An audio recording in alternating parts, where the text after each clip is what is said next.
नमस्कार दोस्तों, मैं एजे चौधरी स्वागत करता हूं आपका एक बार फिर से हमारे YouTube channel HMB education classes में।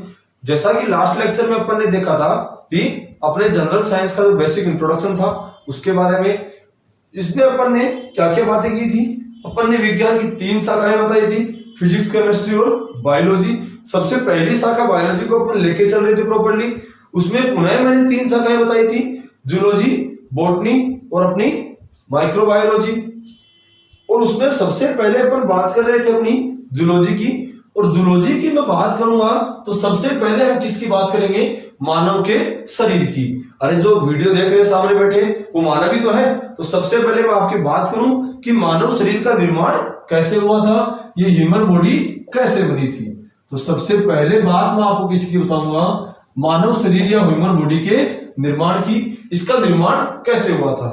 किसी भी चीज को बनाने के लिए उसके जनक चाहिए होते हैं। तो मानव के लिए भी जनक आए 2, एक तो मादा जनक जिसे हम क्या बोल देते हैं, फीमेल या माताजी।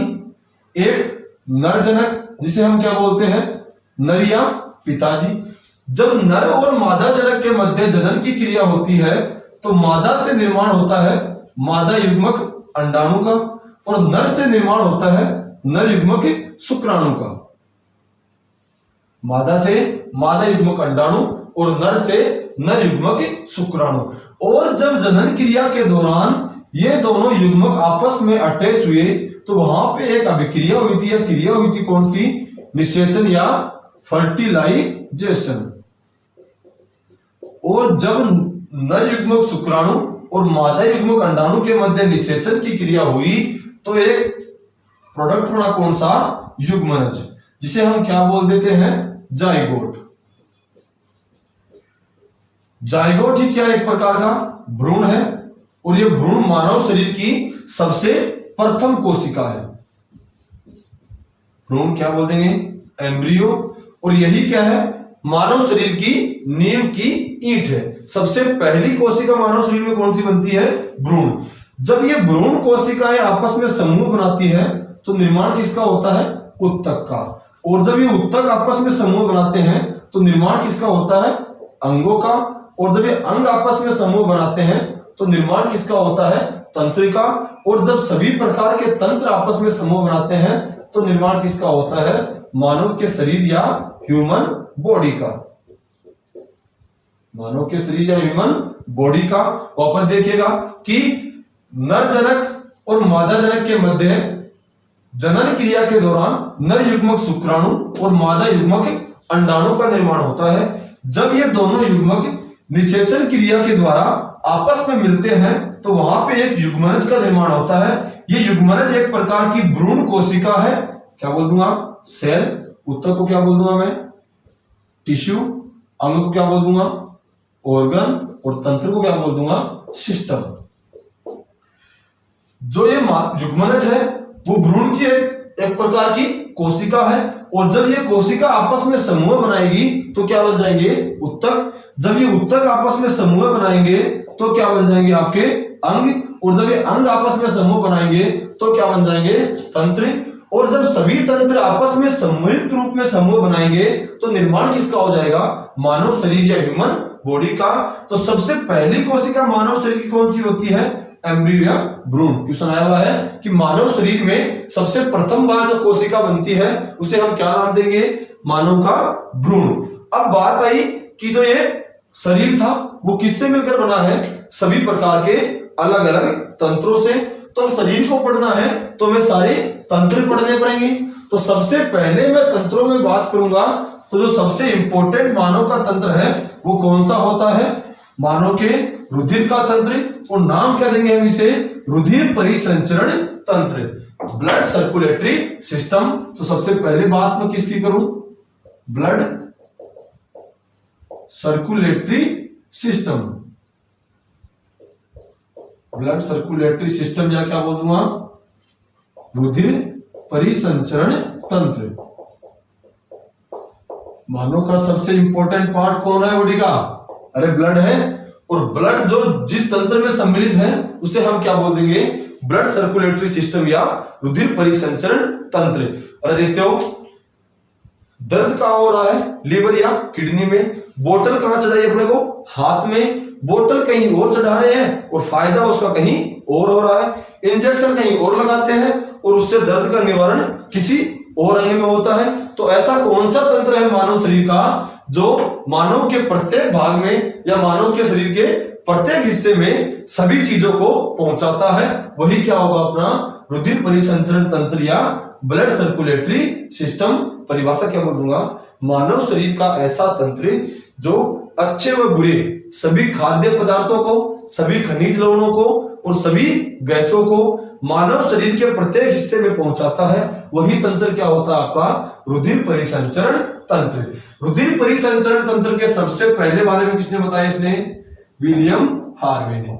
विलियम हार्वे ने सर्वप्रथम इस तंत्र के बारे में बताया था और ये कब बताया था, सन 1628 में। तो बात क्या हुई, रुधिर परिसंचरण तंत्र का जनक किसे बोल देंगे, विलियम हार्वे को।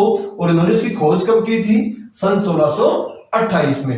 अब बात हुई जब इसने इसका अध्ययन किया तो अलग से एक विज्ञान की शाखा बना दी, कौन सी, एंजियोलॉजी। बहुत बार क्वेश्चन पूछा गया है कि रुधिर परिसंचरण तंत्र का अध्ययन जीव विज्ञान की किस शाखा में किया जाएगा, तो क्या बोल दोगे, एंजियोलॉजी में।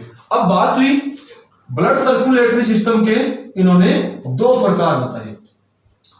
एक तो कौन सा था आपका, खुला परिसंचरण तंत्र, खुला परिसंचरण तंत्र क्या बोल देंगे, ओपन सर्कुलेटरी सिस्टम। और एक नाम क्या दिया था दूसरे पार्ट का, बंद परिसंचरण तंत्र या क्लोज सर्कुलेटरी सिस्टम। अब इन्होंने ये दो भाग इसके कैसे बनाए थे, या ऐसा कौन सा इनका विभाजन का पॉइंट था जिस वजह से यहाँ पे दो पार्ट बनाए गए। बोलते हैं क्या कि कुछ जीवों में जो अपने रक्त है वो रुधिर वाहिनियों में बहता है। अरे जनरली अपने गांव में एक नाम बोलते हैं कि नस में ब्लॉक हो गया, या नस फट गई, नस में छेद हो गया, या डॉक्टर ने इंजेक्शन कहां लगाया, नस में। जिन जीवों में नसें पाई जाती है वो कौन से होते हैं, बंद परिसंचरण तंत्र वाले। और जिनमें नहीं पाई जाती वो कौन से होते हैं, खुला परिसंचरण तंत्र वाले। और ये नसें दो प्रकार की होती हैं जिन्हें हम क्या नाम क्या देते हैं, रुधिर वाहिनियां। तो इन्होंने इनका विभाजन किस आधार पर किया था, रुधिर वाहिनियों के आधार पर या ब्लड वेसल्स के आधार पर। आगे बात करूंगा मैं, आगे बताएंगे कि ये ब्लड वेसल्स भी दो प्रकार की होती है, एक तो धमनी और एक सिरा। और क्या बताया, जिन जीवों में रुधिर वाहिनियां अनुपस्थित होंगी, जिन जीवों में रुधिर वाहिनियां अनुपस्थित होंगी वो कौन से तंत्र में आएंगे, खुला परिसंचरण तंत्र में। और जिनमें रुधिर वाहिनियां अनुपस्थित होती है उनमें रक्त क्या होता है, खुले रूप में बहता है। रक्त क्या होता है उनमें, खुले रूप में बहता है। एग्जाम्पल ध्यान रखना, एक तो जितने भी आर्थ्रोपोडा संघ के सदस्य हैं, या आर्थ्रोपोडा संघ के जीव हैं, और एक कौन से, मोलस्का संघ के जीव। सभी के सभी किस में आएंगे, खुला परिसंचरण तंत्र में। आर्थ्रोपोडा में कौन से जीव आते हैं, कीट या सभी प्रकार के इंसेक्ट्स। और मोलस्का में कौन आते हैं, ऑक्टोपस और घोंगा। घोंगा का नाम सुना होगा, इंग्लिश में क्या बोल देंगे, स्नेल। ध्यान देना भाई, आर्थ्रोपोडा जंतु जगत का सबसे बड़ा संघ है। क्वेश्चन आया हुआ है कि जंतु जगत का सबसे बड़ा संघ किसे माना गया है, तो क्या बोल दोगे, आर्थ्रोपोडा। और इससे सबसे बड़ा संघ क्यों बोला, इसी संघ में या इसी समूह में जीवों की सबसे अधिक प्रजातियां पाई जाती है। और इसमें कौन से जीवों को सम्मिलित करते हैं, जितने भी प्रकार के कीट या इंसेक्ट्स हैं सारे किसमें आएंगे, आर्थ्रोपोडा में। आर्थ्रोपोडा के बाद आर्थ्रोपोडा कौन सा है, first large group of animal kingdom, जंतु जगत का पहला सबसे बड़ा संघ। और उसके बाद कौन सा आता है, मोलस्का। ये जंतु जगत का दूसरा बड़ा संघ है, सबसे बड़ा दूसरा संघ कौन सा है, मोलस्का, जिसमें सम्मिलित किसको करते हैं, ऑक्टोपस और घोंगा को। समुद्र से जो सीप, मोती और शंख निकलते हैं वो कौन से जीव की देन है, अपने घोंगा या स्नेल की जो अपना घोंघा है वो क्या होता है, एक परिपक्वन के दौरान अपने शरीर के कवच को हटा देता है और वो कवच ही किस रूप में प्राप्त होता है, अपने को शंख के रूप में प्राप्त होता है। ये बात थी अपने किसकी, खुले परिसंचरण तंत्र की। अब मैं बात करूं किसकी, बंद परिसंचरण तंत्र की। तो बंद परिसंचरण तंत्र में ये अपनी नसें या जो रुधिर वाहिनियां होती है वो क्या होती है, उपस्थित होती हैं। और जब रुधिर वाहिनियां उपस्थित होगी तो रक्त क्या होगा, शरीर में बंद रूप में बहेगा। रक्त क्या होता है इस तंत्र में, शरीर में बंद रूप में बहता है। और मैं इसका एग्जाम्पल अगर देना चाहूंगा तो एग्जाम्पल कौन सा संघ होगा, मेमेलिया संघ। और मेमेलिया संघ में क्या आते हैं, सभी प्रकार के स्तनधारी, मनुष्य मान लो या सभी प्रकार के जानवर, सारे के सारे किसमें आते हैं, आपके बंद परिसंचरण तंत्र में। और इनमें रक्त खुले रूप में ना बहकर किसमें बहता है, आपके नसों में बहता है, बंद रूप में बहता रहता है। अब यहाँ पे बेटा कितने क्वेश्चन बने। सबसे पहली बात कि कौन से तंत्र के द्वारा सभी खाद्य पदार्थों को या खनिज लवणों को पूरे शरीर में प्रवाहित किया जाता है, तो क्या बोल देंगे, रुधिर परिसंचरण तंत्र।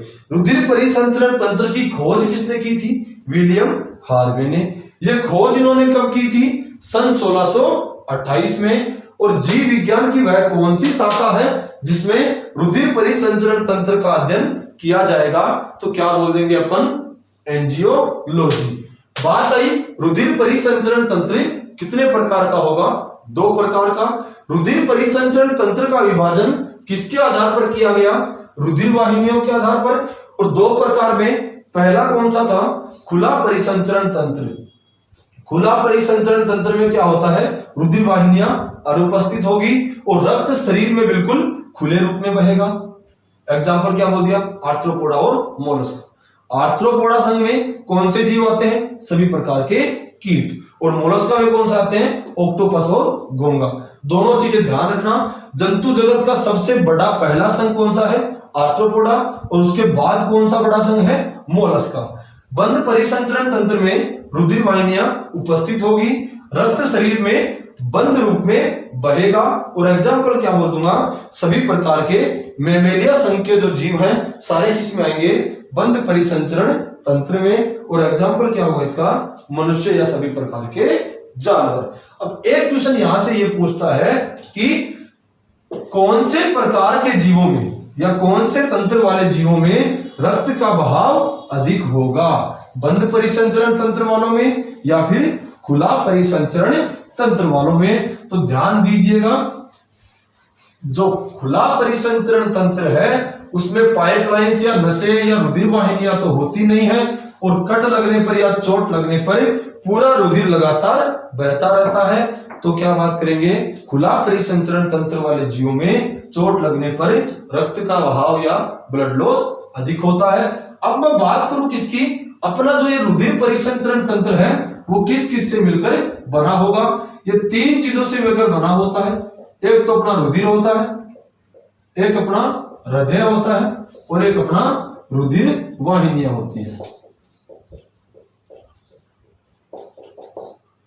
ब्लड बोल दो, दूसरा पार्ट इसका हार्ट बोल दो, और तीसरा पार्ट इसका ब्लड वेसल्स बोल दो। जो अपना रुधिर परिसंचरण तंत्र है वो एक इंजन की तरह काम करता है कि पानी को उठाना और खेतों में भेजना। जैसे कुएं पर एक मोटर रखी होती है, वो मोटर क्या करती है, कुएं से सारे द्रव या सारे पानी को वहां से उठाती है और पाइपलाइंस के द्वारा कहां भेज देती है, खेतों में। वही काम अपने इसमें होता है। जो तरल है वो कौन होता है, अपना रुधिर। इंजन का काम कौन करता है, अपना हृदय। और पाइपलाइंस का काम कौन करता है, अपना रुधिर वाहिनियां। कैसे, ध्यान देना, हृदय इस इंजन ने क्या किया, शरीर के रक्त को उठाया, इस तरल को, और रुधिर वाहिनियों या इन पाइपों के द्वारा पूरे शरीर में प्रवाहित कर दिया, भेज दिया। यह थी अपनी बात किसकी, रुधिर परिसंचरण तंत्र के भागों की। अगली बात अगर मैं इसमें करना चाहूंगा कि इन तीनों को एक एक करके स्टडी करें, तो सबसे पहली बात मैं इसमें करूंगा अपने किसकी, रुधिर या ब्लड की। रुधिर की उत्पत्ति कहां से हुई, ये कैसे बना, ये कितने मात्रा में पाया जाएगा। तो सबसे पहली बात मैं किसकी करूंगा, ब्लड की। ब्लड को एक नाम देते हैं क्या, ये एक प्रकार का तरल संयोजी उत्तक है। और इसे तरल संयोजी उत्तक क्यों बोला गया, इसे तरल संयोजी उत्तक इसलिए बोला कि प्रकृति में जितनी भी सारी चीजें हैं, क्या बोलते हैं इसको, लिक्विफाइड कनेक्टिव टिश्यू। प्रकृति में जितनी भी बहने वाली चीजें हैं सबको क्या बोलते हैं हम, तरल। और संयोजी किसे बोलते हैं कि जो बहुत सारी चीजों को आपस में जोड़े रखे।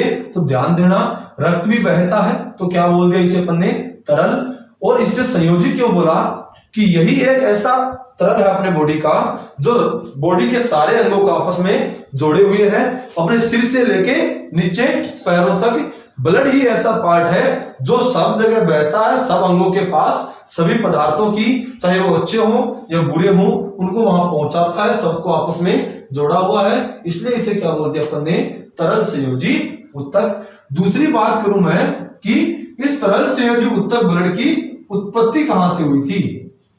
क्या मानव शरीर में भ्रूण बनते ही आ गया था, ये नहीं आया था। ध्यान देना, ये मानव का मान लिया क्या, भ्रूण है। अब भ्रूण के ऊपर 3 तरह की परतें होती हैं जो अलग अलग तंत्रों या अंगों का निर्माण करती है। पहली परत, ये दूसरी परत और ये तीसरी परत। जो सबसे अंदर वाली परत है उसे हम नाम क्या दे देते हैं, एंडोडर्म। मध्य वाली परत को नाम क्या देंगे, मेसोडर्म। और सबसे बाहर वाली परत को नाम क्या देंगे हम, एक्टोडर्म। ये तीनों परतें मानव शरीर के अलग अलग अंगों और तंत्रों का निर्माण करती है। जब पहली परत एंडोडर्म का निर्माण हुआ था तब मानव के भ्रूण में रुधिर नहीं था, लेकिन जब दूसरी परत बनी तब मानव के भ्रूण में रुधिर का निर्माण हो चुका था। तो क्या बोल देंगे कि भ्रूण की कौन सी परत के द्वारा ब्लड का निर्माण होगा, तो क्या बोल दिया, मेसोडर्म। क्वेश्चन बहुत बार पूछता है कि रुधिर की उत्पत्ति कहां से हुई थी, तो क्या बोल देंगे, भ्रूण के मेसोडर्म से रुधिर की उत्पत्ति होती है। ये बात थी अपने किसकी, इसकी उत्पत्ति की। अगली बात है कि जो इसका अध्ययन हम किस कौन सी ब्रांच में करेंगे, तो एक शाखा होती है जीव विज्ञान की, कौन सी, हिमेटोलॉजी, जिसमें अपने रुधिर का संपूर्ण अध्ययन किया जाता है। अगला क्वेश्चन बनता है यहाँ पे कि क्या सभी जीवों में या सभी मनुष्यों में क्या ब्लड की मात्रा समान होती है, तो नहीं होती। तो इसकी मात्रा की जब मैं बात करूंगा तो जो नर मनुष्य है, आदमी है, उसमें इसकी मात्रा होती है 5 से 6 लीटर। और मादा में इसकी मात्रा होती है कितनी, 4.5 से 5.5 लीटर। 4.5 से 5.5 लीटर। तो बात हुई क्या सभी नर में या सभी मादा में इसकी मात्रा हमेशा इतनी ही होगी, क्या हमेशा ये समान होगी, तो ऐसा नहीं होता। फिर क्या होता होगा कि जो स्वस्थ मानव है, एक आंकड़ा निकाला गया कि स्वस्थ मनुष्य के जो शरीर का वजन होता है उसका 7.5 से 8% ब्लड उसके शरीर में पाया जाता है। तो बात ये किसकी हुई है, स्वस्थ मनुष्य की। और इसने क्या बताया कि जो स्वस्थ मनुष्य है उसमें हमेशा 7.5 से 8% ब्लड पाया जाता है। अगर किसी के शरीर में उसके वजन का इतना प्रतिशत ब्लड नहीं है तो वो मानव स्वस्थ नहीं होगा। अगर ब्लड कम हुआ तो क्या बोल देंगे, इसमें ब्लड की कमी है। अगर अधिक हुआ तो क्या बोल देंगे, इसमें ब्लड की अधिकता है। तो इसीलिए क्या बोलते हैं, नॉर्मली क्या होता है, जो फीमेल्स होती है उनका वजन अपने नर या मेल्स की अपेक्षा कम होता है, इसलिए इनमें ब्लड की मात्रा भी कम पाई जाती है। अगर किसी व्यक्ति का वजन 100 किलो है और वो कंप्लीटली फिट है, स्वस्थ है, तो उसमें कितना ब्लड होगा, 7.5 से 8 लीटर तक। अगली बात हुई किसकी, कि इसमें होता क्या क्या होगा। ब्लड के 3 नाम और होते हैं, एक तो बोल दिया इसको रुधिर, एक तो बोल दिया इसको रक्त, एक बोल दिया इसको क्या, खून, और एक क्या नाम दे दिया इसका, लोही। लोही नाम क्यों देते हैं, क्योंकि इसमें आयरन या लोहा पाया जाता है, इसलिए पुराने लोगों ने इसका नाम भी क्या रख दिया था, इसको लोही नाम दे दिया था। अगली बात मैं इसमें करूंगा कि यह होता कैसा है, अम्लीय होता है या क्षारीय होता है। तो बात आती है, रक्त एक प्रकार का क्षारीय कोलोइडी विलयन है। रक्त एक प्रकार का क्षारीय कोलोइडी विलयन है और इस क्षारीयता का पीएच मान कितना होता है? इसका पीएच मान होता है 7.4। अगली बात मैं करना चाहूं, 7 पर क्या होता है विलयन? उदासीन होता है। 7 से कम में क्या होगा? अम्लीय, और अधिकतम में क्या होगा? क्षारीय है। लेकिन यहाँ 7.4 है, मतलब क्या होगा? ये दुर्बल क्षारीय है। अरे थोड़ा सा ही क्षारीय है तो क्या बोल दिया? ये दुर्बल क्षारीय कोलोइडी विलयन है। अब कोलोइडी क्या होता होगा? आगे केमिस्ट्री में इसकी डिटेल अध्ययन करेंगे, लेकिन एक बात ध्यान रखना, किसी भी विलयन में अगर उसके कणों का आकार 1 नैनोमीटर से 1000 नैनोमीटर के मध्य होता है तो उस विलयन को अपन क्या बोल देंगे? कोलोइडी विलयन। ये थी बात किसकी? अपने इसकी बेसिक चीजों की।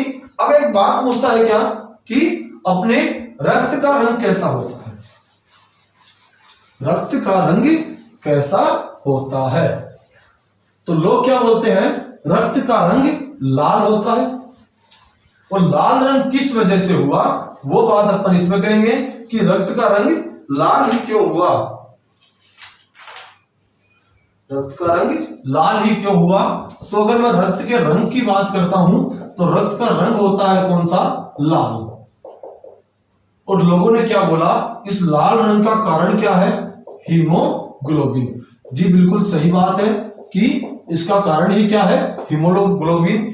पर फिर यहां पे एक क्वेश्चन बना, इसको दर्शाते हैं किससे? Hb से। अगर रक्त का रंग लाल और वो हीमोग्लोबिन की वजह से है तो क्या हीमोग्लोबिन भी लाल रंग का होगा? हीमोग्लोबिन लाल रंग का नहीं होता। ये खुद कैसे रंग का होता है? बैंगनी या हल्का नीला रंग का होता है। खुद कैसा होता है? बैंगनी या हल्का नीला रंग का। अब पूछा किसी ने कि ये हीमोग्लोबिन होता क्या है?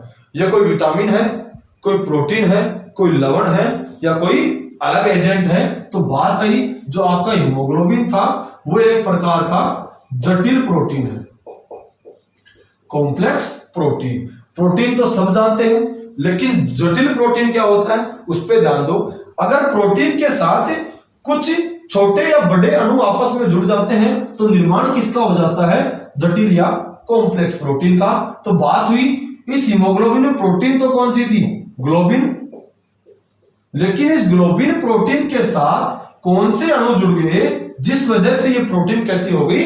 जटिल प्रोटीन। तो ध्यान रखना, इस जटिल प्रोटीन में ग्लोबिन के साथ हिम या हिमेटिन नाम का एक वर्णक जुड़ जाता है जिस वजह से रक्त का रंग कैसा होता है? लाल होता है। और क्या बन जाती है ये? जटिल प्रोटीन। अब ध्यान देना, ये जो हिम या हिमेटिन है उसमें क्या पाया जाता है? आयरन या लोहा, जिस वजह से ही रक्त का नाम भी क्या पड़ गया था? लोही। अब बात हुई इसमें आयरन पाई गई, लेकिन आयरन की तो 2 अवस्थाएं होती हैं, एक तो Fe+2 अवस्था और एक Fe+3 अवस्था। इसे नाम क्या दे देंगे? फेरस अवस्था। और इसे नाम क्या देंगे? फेरिक अवस्था। अब ध्यान देना कि अब रक्त के हीमोग्लोबिन में जो आयरन पाया गया वो Fe+2 भी होता है और Fe+3 भी होता है, फेरस भी होता है और फेरिक भी होता है। तो बहुत बार क्वेश्चन पूछा गया है कि मानव के रक्त में पाए जाने वाले आयरन की अवस्था कौन सी होगी? वो फेरस अवस्था में होगा या फिर वो फेरिक अवस्था में होगा? तो ध्यान रखना, मानव के रक्त में पाए जाने वाला आयरन Fe+2 अवस्था का होता है और उस अवस्था को नाम क्या देंगे हम? फेरस अवस्था। तो ये थी बात आपके किसकी? रक्त के रंग की। ये लाल क्यों हुआ, इसमें क्या क्या होता है। और एक बात और पूछता है कि ये हीमोग्लोबिन किस काम आता है? तो हीमोग्लोबिन क्या करता है कि जो मानव के शरीर में जो गैस है उसको शरीर के सभी अंगों तक कौन पहुंचाता है? हीमोग्लोबिन। उस गैस के अणुओं को अटैच करता है और उसे पूरी बॉडी में घुमाता रहता है। श्वसन का कार्य कौन करवाता है? अपना हीमोग्लोबिन। तो क्वेश्चन बहुत बार पूछा गया है कि मानव का जो श्वसन वर्णक है वो कौन होता है? हीमोग्लोबिन। ये ऑक्सीजन और कार्बन डाइऑक्साइड और कार्बन मोनोऑक्साइड सभी प्रकार की गैसों के अणुओं को अपने साथ जोड़ लेता है और क्या कर लेता है? उन्हें मानव शरीर के प्रत्येक भाग तक पहुंचाता रहता है। अगली बात अगर मैं इसमें करना चाहूंगा कि ये जो रक्त है वो कितने प्रकार का होगा, तो रक्त भी कितने प्रकार का होता है? 2 प्रकार का। और ये प्रकार किस आधार पर बांटे गए थे? इस हीमोग्लोबिन के गैसों को जोड़ने के आधार पर, कि जब हीमोग्लोबिन ऑक्सीजन गैस के साथ जुड़ जाएगा तब तो कौन सा रक्त बनेगा, और जब हीमोग्लोबिन अन्य किसी गैस के साथ जुड़ जाएगा तो कौन सा रक्त बनेगा। तो बात करें किसकी हम? टाइप्स ऑफ ब्लड की, रक्त के प्रकार की अगर मैं बात करना चाहूंगा तो वो कितने प्रकार का होगा? 2 प्रकार का। पहला कौन सा होगा अपना? ऑक्सीजनित रुधिर या शुद्ध ऑक्सीजन, प्योर या शुद्ध ऑक्सीजन के साथ जब जुड़ जाएगा तो क्या बन जाएगा? प्योर या शुद्ध रक्त। और इसे नाम क्या देंगे हम? ऑक्सीजनित रुधिर। क्या नाम पड़ गया? ऑक्सीजनित रुधिर या ऑक्सीजनेटेड ब्लड। ऑक्सीजनित रुधिर या ऑक्सीजनेटेड ब्लड। और जब क्या होगा? ये हीमोग्लोबिन अन्य गैसों के साथ जुड़ेगा तो क्या बन जाएगा? अशुद्ध या इम्प्योर ब्लड, अशुद्ध रक्त या इम्प्योर ब्लड। और इसका नाम क्या होता है? विऑक्सीजनित रुधिर। विऑक्सीजनित रुधिर, या क्या बोल दूंगा? Deoxygenated blood. विऑक्सीजनित रुधिर या डीऑक्सीजनेटेड ब्लड। बात कैसे हुई? जब हीमोग्लोबिन के साथ ऑक्सीजन का अणु जुड़ेगा तो निर्माण किसका होगा? ऑक्सी हीमोग्लोबिन का। ऑक्सी हीमोग्लोबिन का। और जब ऑक्सी हीमोग्लोबिन मानव के शरीर में होता है या उसके रक्त में होता है तो रक्त कैसा होता है? बिल्कुल शुद्ध रक्त होता है। लेकिन अब बात आई, जब हीमोग्लोबिन के साथ CO2 या कार्बन मोनोऑक्साइड जुड़ जाएगी तो निर्माण किसका होगा? कार्बोक्सी हीमोग्लोबिन का। कार्बोक्सी हीमोग्लोबिन का। और जब कार्बन मोनोऑक्साइड के साथ जुड़ेगा तो निर्माण किसका होगा? कार्ब मोनो हीमोग्लोबिन का। कार्ब मोनो हीमोग्लोबिन का निर्माण हो जाएगा। अब बात हुई, जब ऑक्सीजन के साथ निर्माण होगा तो क्या बोल देंगे? Oxy haemoglobin. और रक्त कैसा होगा? शुद्ध रक्त। लेकिन जब कार्बन डाइऑक्साइड के साथ जुड़ेगा तो क्या बोलेंगे? Carboxy haemoglobin. और कार्बन मोनोऑक्साइड के साथ जब जुड़ेगा तो क्या बोल देंगे? Carb mono haemoglobin. और जब इनके साथ हीमोग्लोबिन जुड़ जाएगा तो रक्त कैसा हो जाएगा अपना? अशुद्ध रक्त। अब बात हुई कि ये अशुद्ध रक्त क्या होगा और शुद्ध रक्त क्या होगा। बात क्या करते हैं हम कि मानव शरीर के लिए श्वसन के लिए उपयोगी गैस कौन सी है? ऑक्सीजन। ऑक्सीजन के साथ हीमोग्लोबिन जुड़ गया तो शुद्ध रक्त हो जाएगा। और इसका रंग कैसा होगा? लाल रंग। लेकिन जब क्या होगा? अशुद्ध रक्त बनेगा, हीमोग्लोबिन के साथ CO2 या CO, कार्बन डाइऑक्साइड या कार्बन मोनोऑक्साइड गैस जुड़ जाएगी तो रक्त कैसा हो जाएगा? अशुद्ध। और अशुद्ध रक्त का रंग लाल कैसा होता है? काला या गहरा नीला रंग। बहुत बार क्वेश्चन आया हुआ है, शुद्ध रक्त का रंग कैसा होगा और अशुद्ध रक्त का रंग कैसा होगा। शुद्ध रक्त में कौन सी गैस होगी और अशुद्ध रक्त में कौन सी गैस होगी, या शुद्ध रक्त में बनने वाली हीमोग्लोबिन कौन सी होगी या अशुद्ध रक्त में बनने वाली हीमोग्लोबिन कौन सी होगी। इन दोनों चीजों का ध्यान रखना। CO2 और CO, जो कार्बन मोनोऑक्साइड गैस है उसका नाम क्या देते हैं? ये साइलेंट सुसाइड गैस। मरने या आत्महत्या करने का सबसे आसान और दर्द रहित तरीका कौन सा है? कार्बन मोनोऑक्साइड को शरीर में ग्रहण करना। अरे कई बार घटना सुनते हो कि रात को कमरे में अंगीठी जलाकर सो गए। अब अंगीठी में कौन सी गैस आती है? Carbon monoxide. अब किसी को पता नहीं चला, सब सो गए थे, सुबह देखे तो कोई उठ नहीं पाया, सारे के सारे क्या हो गए? चौक हो गए। तो चौक होने का रीजन क्या था या उनकी डेथ होने का रीजन क्या था? ये कार्बन मोनो हीमोग्लोबिन। जो अंगीठी होती है उससे एक गैस निकलती है, कौन सी?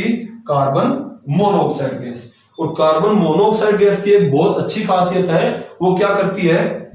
पहले तो आदमी को बहुत मीठी और गहरी नींद में सुलाती है और उसके बाद क्या करती है, अपने ऑक्सीजन को जाने से अवरुद्ध कर दिया और क्या हुआ, मानव के श्वसन तंत्र को बंद कर दिया।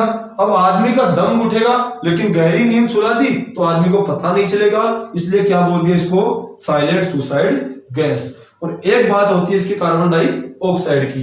अरे कई लोग बोलते हैं कि बड़े पौधों के नीचे रात को नहीं सोना चाहिए, क्यों? जो कार्बन डाइऑक्साइड गैस है वो उपयोग किसमें होती है, अपने प्रकाश संश्लेषण में। दिन में तो क्या होता है, पेड़ पौधों को प्रकाश मिलता है और वो क्या कर लेते हैं, इस कार्बन डाइऑक्साइड गैस का उपयोग करते हैं, अपने लिए भोजन बना लेते हैं और ऑक्सीजन गैस को रिलीज करते हैं, जो मानव के लिए उपयोगी होती है। लेकिन रात के टाइम पे क्या होता है, प्रकाश तो आता नहीं है, सूरज उगता नहीं है, तो प्रकाश संश्लेषण क्रिया तो हुई नहीं, और ये जो कार्बन डाइऑक्साइड गैस थी इसकी मात्रा पेड़ पौधों ने क्या कर दी, रिलीज करना स्टार्ट कर दी, जो मानव के लिए क्या है, हानिकारक है। और ये गैस क्या करती है, गैस मानव का दम घोटती है, इसलिए इसे क्या बोल देंगे हम, दम घोटू गैस, और इसको क्या बोल देंगे हम, साइलेंट सुसाइड गैस। ये थी बात अपनी किसकी, मानव के रक्त के प्रकार की। अगली अगर मैं बात करूं मानव के रक्त में कि मानव के रक्त का संगठन क्या होगा, या मानव के रक्त में क्या क्या पाया जा सकता है, तो बात करो किसकी, रक्त के संगठन की, या कंपोजिशन ऑफ ब्लड, रक्त का संगठन या composition of blood, blood composition.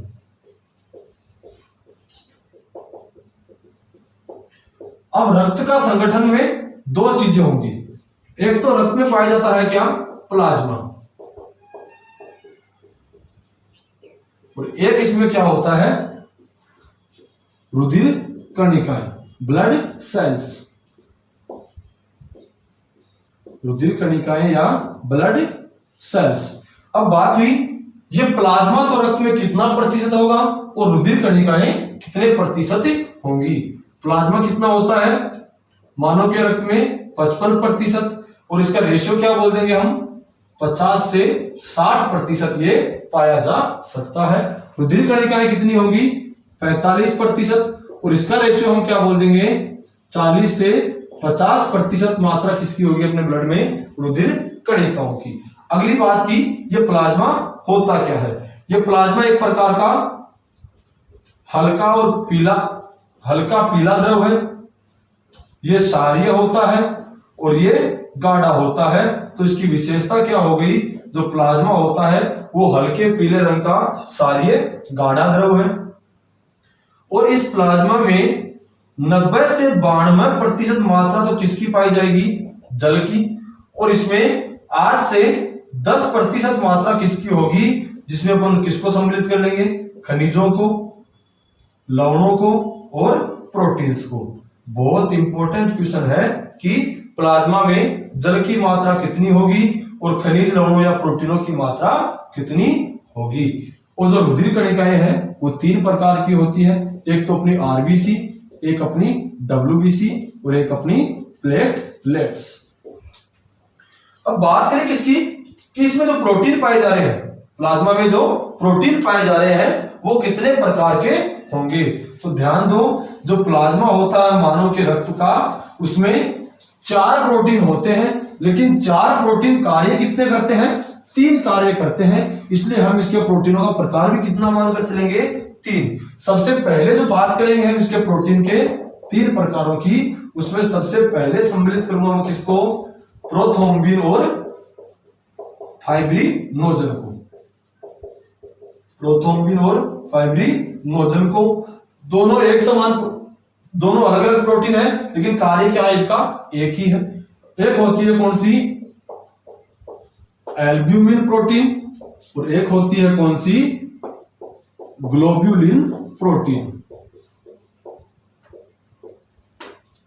ध्यान देना, जो प्रोथ्रोम्बिन और फाइब्रिनोजन प्रोटीन है उसका कार्य क्या होता है, रक्त का थक्का बनाना, कि कहीं मानव शरीर में चोट लग गई और ब्लड का नुकसान हो रहा है तो थक्का बनाने का काम कौन करेगा, अपना प्रोथ्रोम्बिन और फाइब्रिनोजन प्रोटीन। ये एक जाल बनाती है जो क्या करता है, उस रक्त को रोक देता है। अब एक आई दूसरी एल्बुमिन प्रोटीन। सबसे इंपॉर्टेंट क्वेश्चन कि मानव के रक्त में सर्वाधिक मात्रा में कौन सी प्रोटीन पाई जाएगी, तो क्या बोल दोगे, एल्बुमिन प्रोटीन। ये क्या होती है, सर्वाधिक मात्रा में पाई जाती है। और इसका कार्य क्या होगा, खनिजों या लवणों या प्रोटीन विटामिन का परिवहन करना। और वो किस मात्रा में जाएगी, कौन से अंग को कितनी प्रोटीन या कितनी विटामिन या फिर कितने खाद्य या भोज्य पदार्थ चाहिए, इसका डिसाइड कौन करता है, अपनी एल्बुमिन। और इसलिए इसे क्या बोल देंगे, इसका कार्य क्या होता है, परासरण नियमन का। जो अपने भोज्य या खाद्य पदार्थ हैं उनका परासरण नियमन या ओस्मो रेगुलेशन का कार्य कौन सी प्रोटीन करेगी, अपनी एल्बुमिन प्रोटीन। अरे कई लोग बोलते हैं ना भाई, मारा तो टाबरेट कत्तो ही खुआ दिया, बिका तो खायड़ो लागे ही कोनी, बिका तो खायड़ो लागे ही कोनी, दिखे ही कोनी, तड़के 2 किलो बादाम खिवाई और आज तक भी को असर कोनी, तो असर क्यों कोनी। अरे बादाम थोड़ी लागे भाई, लगाएगा कौन, एल्बुमिन प्रोटीन। एक ने क्या बोला कि वो काड़ू भाड़ो छोरो है, काड़ू भाड़ो छोरो थोड़ा सा खाए है फिर भी हष्ट पुष्ट है, तो किसकी वजह से, एल्बुमिन प्रोटीन की वजह से। इस एल्बुमिन प्रोटीन का ही कार्य क्या है, मानव शरीर के प्रत्येक अंग तक खाद्य और भोज्य पदार्थों को पहुंचाने का। जब ये प्रोटीन कमजोर होगी तो उस आदमी को आप कितना ही खिला दो वो हष्ट पुष्ट नहीं रह पाएगा। और एक अगर कम खिला दो और उसकी ये प्रोटीन अच्छी खासी है तो फिर भी वो क्या हो जाएगा, हष्ट पुष्ट रहेगा। इसलिए क्या बोलते हैं कि भोजन नहीं लग रहा, खायो पियो को नहीं लागे हो, उसका जिम्मेदार कौन है, आपकी एल्बुमिन प्रोटीन। अगली बात करूं मैं किसकी, ग्लोब्यूलिन प्रोटीन। इसका कार्य क्या होता है, नाम में छुपा है क्या, ग्लो। अरे ग्लो सब जानते हैं, निखार, कि चेहरे पर क्या आ गया, निखार आ गया। और चेहरे पर निखार कब आता है, जब क्या होता है, शरीर में रोग नहीं होते। और रोग कब नहीं होंगे, जब प्रतिरक्षा तंत्र अच्छे से कार्य करेगा। प्रतिरक्षा तंत्र कार्य संतुलित रूप से होता रहेगा, तब क्या होगा, शरीर में रोग नहीं होंगे। और रोग नहीं होंगे तो शरीर पर निखार रहेगा, ग्लो रहेगा। और ये कार्य कौन करेगा, ग्लोब्यूलिन प्रोटीन। तो इसका डायरेक्ट कार्य क्या हो जाएगा, प्रतिरक्षा तंत्र या प्रतिरक्षियों का नियंत्रण करना। प्रतिरक्षा तंत्र या प्रतिरक्षियों का नियमन या नियंत्रण करना, यही कार्य किसका था, अपने ग्लोब्यूलिन प्रोटीन का। तो दोस्तों ये थी बात अपने आज के लेक्चर की, जिसमें अपन ने देखा क्या कि रुधिर परिसंचरण तंत्र होता क्या है, ये कार्य कैसे करेगा, इसमें कौन कौन से भाग होंगे। 3 भाग अपन ने बताए थे, अपना रुधिर, हृदय और रुधिर वाहिनियां। सबसे पहला भाग था अपना रुधिर, जिसकी अपन ने बात की, इसकी उत्पत्ति कहां से हुई, इसकी सारी चीजें। और लास्ट में बात की इसका संगठन की, प्लाज्मा और रुधिर कणिकाएं, ब्लड सेल्स की। और प्लाज्मा में 3 प्रकार के प्रोटीन बताएं जिसके अलग अलग कार्य के थे। प्रोथ्रोम्बिन और फाइब्रिनोजन क्या कार्य करेंगे, रक्त का थक्का बनाना। एल्बुमिन क्या करेगा, खनिजों का परिवहन या परासरण नियमन का। और ग्लोब्यूलिन प्रोटीन क्या करेगा, प्रतिरक्षियों का निर्माण करना और शरीर को रोग रहित रखने का कार्य। तो ये थी बेटा अपने आज के लेक्चर की बात। और नेक्स्ट बात करेंगे अपन अगले लेक्चर में। कुछ बच्चों ने बोला था, एक बार फिर से बता दूं कि अपनी ये लाइव क्लासेज नहीं है, रिकॉर्डेड वीडियोस अपलोड किए जाते हैं और उनका लिंक आप तक भेजा जाता है। अब बात करते हैं कई बच्चे कि सर अगर गलती से लिंक भेजना भूल गए या हमने व्हाट्सएप खोलकर नहीं देखा, तो एक काम करिए, सबसे पहले अपने चैनल को सब्सक्राइब कीजिए। जैसे ही चैनल आपके YouTube के सब्सक्रिप्शन में ऐड होगा, तो जैसे ही हम वीडियो अपलोड करेंगे तो सब्सक्रिप्शन के जरिए YouTube डायरेक्ट आपको नोटिफिकेशन भेज देगा कि इस चैनल की ये वीडियो है जो आपने सब्सक्राइब करनी थी और आपको देखनी है, थोड़ा क्या करना है, चैनल को लाइक करना है, सब्सक्राइब करना है और अपने सभी दोस्तों रिश्तेदारों के पास शेयर कीजिए, जिससे सबके पास अच्छे से अच्छा कंटेंट पहुंच सके। बाकी की बात करेंगे नेक्स्ट क्लास में। थैंक यू दोस्तों, बेस्ट ऑफ लक।